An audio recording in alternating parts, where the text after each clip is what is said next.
Nobody's coming to save you. Like nobody. Like whatever problems and situations you have in your life, like God's not coming to fix any of that crap for you. Because he never said that he'll take away your pain. He said that he'd be with you in the middle of it. He never said that he'd make life easy for you. He said that he'd never leave you nor forsake you. And I believe that one of the biggest reasons that people, especially me, don't step into all that God has for them is they're not ready to take ownership. If you don't take ownership, you can't create change. You like this, you like being daddy's arms with microphones. You like being a worker. You're made for the camera. Both my boys are.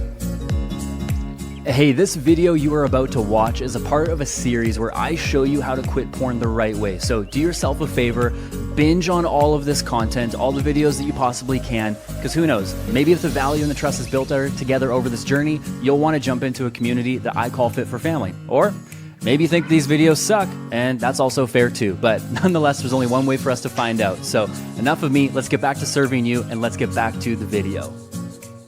All right, I thought I'd make a quick video right now sharing with you a few keys to success in my own life of being 11 plus years porn free. And I know this entire program is dedicated to you getting these frames, these mindsets, these renewals, these strategies, these tactics. But I thought I would just kind of peel behind the curtain and give you a layer of my own life of things that have been really working for me. Because we talk about success, and a lot of people, when they talk about just, and this is beyond also just quitting porn, just so you're aware, because I want you to know that there's a life far beyond just quitting porn that you ought to want to live.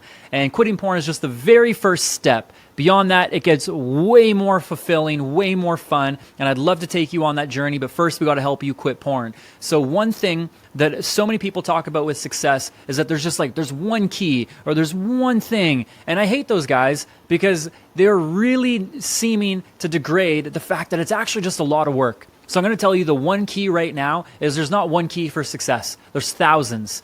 When you're looking at an ecosystem in the ocean, there's not one reason that, let's just say plankton are there. There's a plethora, or why sharks, or why you have turtles. And if you take away one, it'll disrupt everything, absolutely. If you take away one thing from in the ecosystem, there can be fragility there, but the rest still all need to exist. It's a very important ecosystem. The same way that we have all like ants, mice, caterpillars, mosquitoes, so on and so forth, they all provide uniquely a very integral role. If you were to like remove bees, like honeybees from the world, I think I'd seen studies or stories of like how catastrophic it would be for the planet. Or if you got rid of ants or mosquitoes, and I'm like, honestly, we can just get rid of mosquitoes. I don't think anyone's debating to keep them there. They give malaria and they're weird.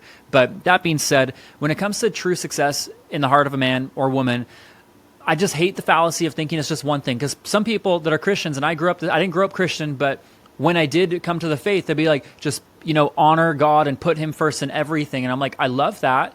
I love the heart behind that. But to me, that's not a strategy. To me, that's not practical. I've had people say, hey, you don't need to do anything. You just need to know your identity and you just need to be. And I'm like, well, I did that too. And I was super, super broke, had tension in my marriage. I felt like I was losing my cool all the time because how overwhelmed that I was, because I wasn't working and applying myself, because I was trying to just be a child of God and not actually put my hand to the plow and get stuff done. And so I've seen extremes from every side. And I think that anytime we enter into extremes, we get into chaos. And I don't want that for you. So my first key is helping you see that there's a lot of micro skills, of soft skills that need to be learned in order for you to have the life that you want. The good news is if you're watching this right now and you're alive on planet Earth, you're living, it means you're young. You're not young enough that you got a lot of days ahead of you. You got all of eternity, in fact. But for our life here on Earth, this is a game about learning skills. It's about learning who we are in God, and I'd say that's a skill too, learning our identity and how to apply it into the world. So that's one thing, is that quitting porn and being the person that you want is going to be a lot of little things. And I'll share with you a couple of those keys right now. One of them is humility. Humility's big because when we walk in arrogance or pride or thinking that we know it all, like again, I'm not going to get into all the other reasons that people talk about. I'm just going to tell you, it stops the flow of blessing from God in your life. When you think that you know it all, you are stopping the ability for more beauty and connection and abundance and favor to come into your world. If I have 6 channels, of opportunity right in front of me, all laid out, and through my own pride or arrogance or lack of humility, I cut off 5, that means I am reducing myself to 1 lane of opportunity. And I don't want that. I don't want that for me. I don't want that for you in your life. Humility is the key that opens up so many doors. The flip side of it, though, as another key, is confidence. People that have too much humility and not enough confidence end up feeling like hard to be around, difficult to be around, in the sense that they don't actually believe in who they are. But if you have too much confidence and not enough humility, then you're just a pain to be around, right? You're so hard to be around, because then that's the whole form of arrogance. But I think that there's a huge level of suave between humility and confidence that people need to have. You also need to have curiosity. Again, all of these things are typically wrapped up in being like a child. Like, kids emulate this so well, but curiosity is another. Curiosity is something that's been very core to my nature and who God made me to be, and that I need for my life. I'm always thinking, I'm always questioning, I'm always challenging from a place of curiosity, not because I think I know it all. Like, when I get into a conversation and I talk to somebody, unless they're asking me questions about how to quit porn, I'll start talking because I know they need the benefit of it, but I'll really just ask questions. And even so, when someone's telling me they're struggling with porn, I'll generally ask questions because there's so many things I could say, but I want to make sure it's pointed. And so curiosity is king. Curiosity and having a sense of wondering, a childlike wonder for the world, is super, super important. It's probably one of the hallmarks. And I say one, but again, there's probably like 20 or 100 or 1,000, but I'm just telling you why it's so important. The curiosity is king. You don't want to lose it. You don't want to lose your ability to see things from a very open perspective. That's why I'm always willing to be proven wrong. Even in this program right now, if I have someone come to me and just say, hey, you made this one thing and I think you're totally off on there, I'd be like, you know what? I'm willing to revisit that, because I don't want to assume that I know everything. I've met people like that. You've met people like that. They suck. I'm not saying they do, but just that energy and that character trait within them definitely sucks. And I don't want that around me or in me. And I see it, I'm like, I want to do better. We can do better than that. So humility, confidence, curiosity. Another one's going to be hunger. Within curiosity, there's another element of just hunger. It's a desire for more. You know, truly successful people go and achieve more and do more. Again, it could just be as simple as being a faithful teacher to the students in your class. It doesn't matter what it is. Everyone's got their different definition of success. I'll let you apply your own. But for me, in terms of being successful, is that you're hungry. You want to grow. You know, we are like trees. We're either growing or dying. We're either expanding or shrinking. And I believe that there has to be a hunger for you and I to want to keep propelling and moving forward into the more that God has in store for us. Someone who's just stagnant, who's complacent, who just tends towards a complacent lifestyle, and they're like okay with where they're at, I can't flow with you. And that's okay, but I'm just saying, for me personally, in my life with God, it's like, I know that there are so many uncharted territories within his heart and within his kingdom that we all want to get to and explore. And so I just want to keep leveling up. So I have a hunger for growth. You know, if I accomplish something, I'm grateful for it, but it's about who you become in the process. I'm obsessed with growing, with developing myself. It's actually one of the core values that when I met my wife when we were dating, I was just like, hey, here's the deal. I was like, I can only be with you if you're willing to grow. If you have a value for becoming better and better and better. I don't want to marry your potential. I don't want to be infatuated with the ideal of you. And I definitely don't want you to marry me or be in a relationship to me. I talked to her this way on our first date. I'm crazy. But I literally was talking to her about marriage on our very first time dating, going on a date and meeting each other. It was like the night after we met, we went out together. I'm crazy like that. But I set the tone. I'm not recommending you do it on the first date ever, but I set the tone with her and I was just like, I don't want you to marry the potential version of me that you think is nice. I have a lot of triggers. I have a lot of wounds. I have a lot of problems. I have a lot of things going on, and I need to work on that. And I want you to call me up and call me higher. I don't want to be in a relationship where neither of us or only one of us is committed to growing. We can't be unequally yoked in that way. And I see that the universe is growing and expanding, that God's not getting any smaller or tinier, that our God is ever increasing. And in the Garden of Eden, he said for Adam and Eve to be fruitful, multiply, and expand the borders of the kingdom. So there's this huge kind of commission of growth immediately in the garden, which is why it's super important to me. Having that hunger is really, really necessary. Another one is vision. And I talk about a lot of these things within the program itself, but I just wanted to give you a different snippet of how I see stuff.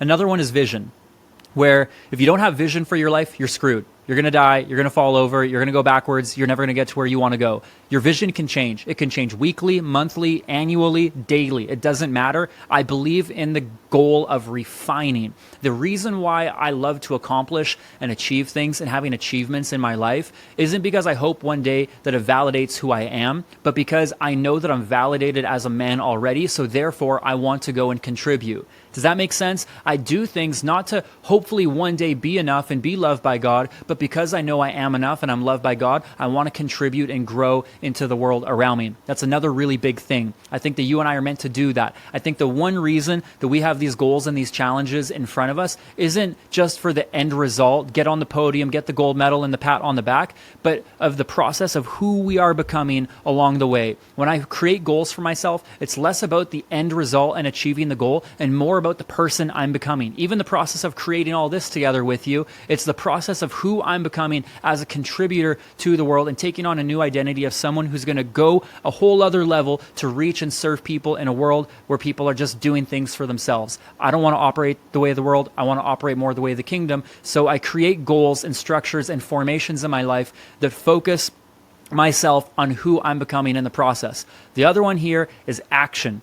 Action even without a plan. You know, there's this idea of shoot first, aim later, and that's definitely me. I think that people who get caught up in overthinking it, deliberating, you know, they get just overwhelmed. They don't think that they have what it takes to go towards their goals. So they think they have to be more qualified. They think they have to have more answers, be better educated.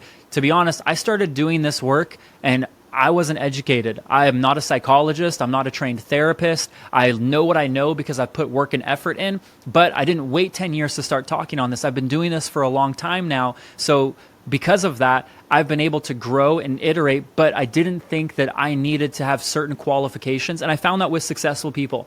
The truly successful people need to know less in order to begin. But the people who delay and maybe miss the opportunity and the vehicle of opportunity to go where they want, they don't go for it. They don't take action.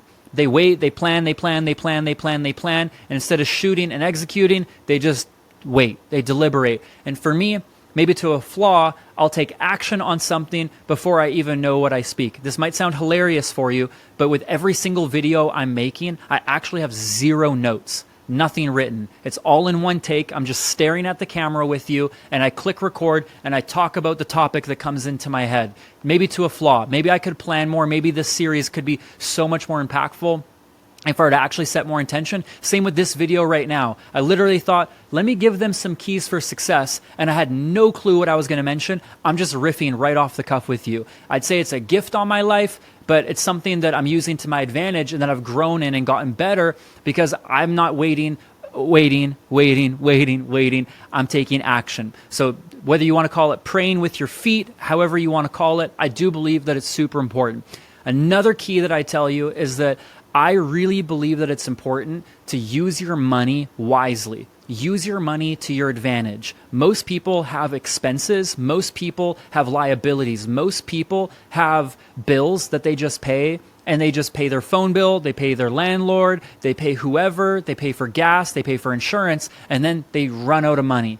And the reason isn't because they don't get paid enough for their employer only. I'd say the main reason is a poor stewardship over their values on where their funds ought to go. You might not need the car you're driving. You might need to not be making payments on it. You might not need the expensive phone or phone plan that you do. You might not need to be going out to those restaurants and eating all that food. You could eat healthy and organic foods for really, really cheap. You could make meals at home, and there's a fallacy that's like, well, I don't have enough money to eat organic and eat healthy. And those are all limitations. Honestly, man, those are limitations in my world. And I didn't realize that I always had no money because I just spent it on things. I didn't understand how to think like a son. So that being said, another value that I have is in my own personal growth and self-improvement. I invest into myself. I don't think I know it all. I think that it's humbling to know that somebody else is out there that knows the things that I want to know, that has the freedom, that has the perspective, that has the peace, a calm over the things that trouble my soul. Like, think about it. Like, I'm porn free. I'm 100% porn free. I'm not a slave to it. It's not my master. I'm not afraid of ever going back. I'm not wondering if I'm ever going back. That's a pretty cool thing. The only thing preventing other people from being able to walk in what I'm doing is just getting access like you have right now to what I'm talking about. Access is everything. And so because of that, I'm very aware that there are people walking in more harmony in the areas that I want to have settled that I need to know about. So I've become obsessed with being able to give my hard-earned money that I've been working hard for in order to pay them, honor the gift on their life so that they want to spend time with me to give me the thing that I want from them. It's really, really, really smart. It's biblical, it's fair, it's reasonable. Some people get all up in a pickle about that and then they feel entitled and like, well, they should want to do it because it's the goodness of their heart. I'm like, well, you could think about it that way. But in all honesty, man, if he just gives to me out of the goodwill of his heart like we think he's supposed to, then he has no capacity for his family, his friends. He could never go on vacation with them. He could never do the things that God needs him to do to operate out of true margin because he spread himself so thin. And we've seen that through so many horror stories of people in the faith as missionaries or evangelists or people and ministers that just gave everything of themselves in a negative way that came from lack and that wasn't true stewardship. And I just don't believe that's biblical. So I'll happily and cheerfully pay whatever amount of dollars for someone to solve this problem for me. To me, it's really, really smart that I'll do that over and over. And now the last thing that I'd say, and tying with the value that I've had that I've also gotten from the leaders in my life, is you always have to have a leader in your world. Now, what I don't mean is like a care group leader or a youth leader or like a youth pastor that you talk to personally like once every 3 months, but you text on occasion. That's not leadership. What I'm talking about is that you have someone who's really committed into your story. And that's why I think that, in a perfect world, it would have been moms and dads. It'd be an ecosystem of family and friends around us that are really involved, but most of us have disconnected families or stories. And so if you can't get the skills that you needed from your upbringing, you outsource it. You pay for it. You use your hard-earned money to make yourself become better, become wiser, become sharper. And so I have a value system of always having somebody in my corner. So I pay people to care about me. I pay people to prune me, to shape me, to mold me, to challenge me, to help me understand my world so that I don't have to offload it onto my wife and crap on her verbally and share with her all the things that I'm struggling with. I'll actually outsource it to somebody and saying, hey, I'm going to pay you to have capacity to be there for me when I need it. I'm going to pay you to give me capacity, give me your time, give me your attention, give me your best so that I can become better. And the reason why they're glad to do that is because they sense a weight of reward to it. Right? They sense a weight of reward if they get some reciprocation, some income, some value, some money, so then they can sow it into their life how they please, and they know that it can become sustainable. Whereas for me, it's like otherwise, if they just do it out of the goodness of their heart, they're going to have to work at like 7-Eleven and 3 odd jobs just to take care of me, and I want to know that like nobody owes me anything. Nobody owes me anything. The people that I want to have in my life, they don't owe me anything. Nobody's waking up for my own fulfillment, which is another key that I have, is just about total and personal responsibility, extreme ownership, biblical ownership. Like nobody's coming to save you. Like nobody. Like whatever problems and situations you have in your life, like God's not coming to fix any of that crap for you.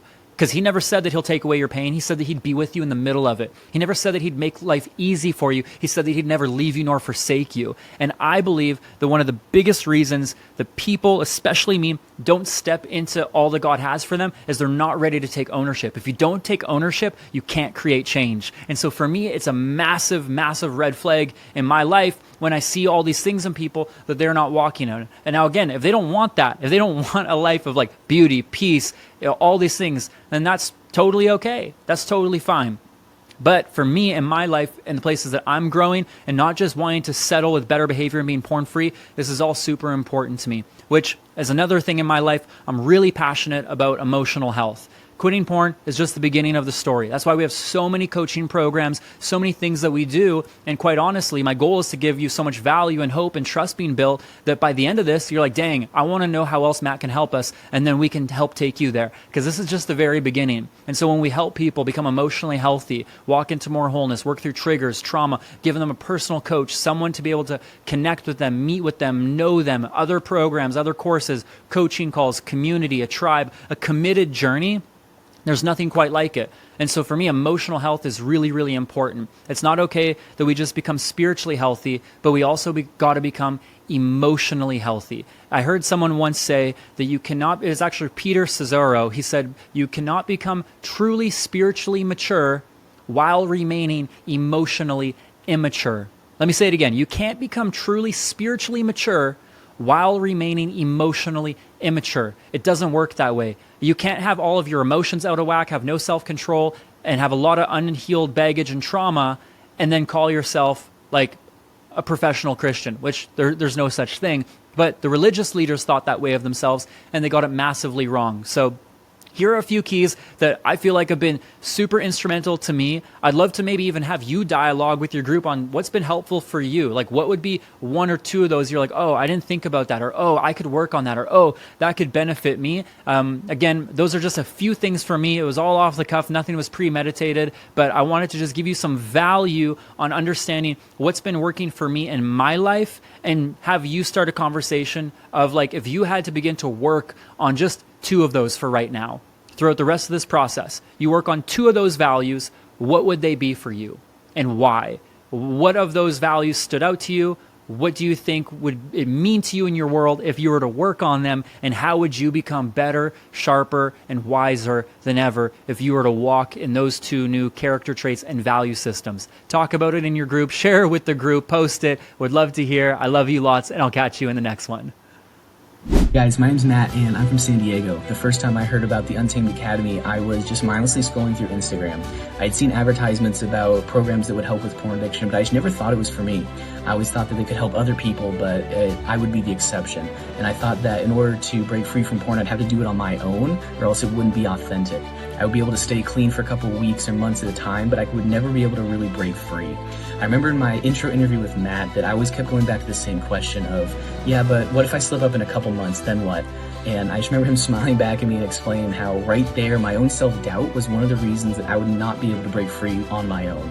So that day I decided to throw out all my doubts, all my uncertainties, and take a leap of faith. I genuinely felt the Lord calling me to take action, to have courage to invest in myself. From the first coaching call, I knew that I was in the right place, and after the first couple days of going through the coursework, I knew that I was never going back to porn again. Matt and his team teach you skills that help you to get to the root of your emotions and how to deal with them in a healthy way so you can continue your emotional and spiritual growth. For me, my habit started as a result of a lustful relationship with my last girlfriend. I grew up in a very traditional Christian family and knew what we were doing was wrong.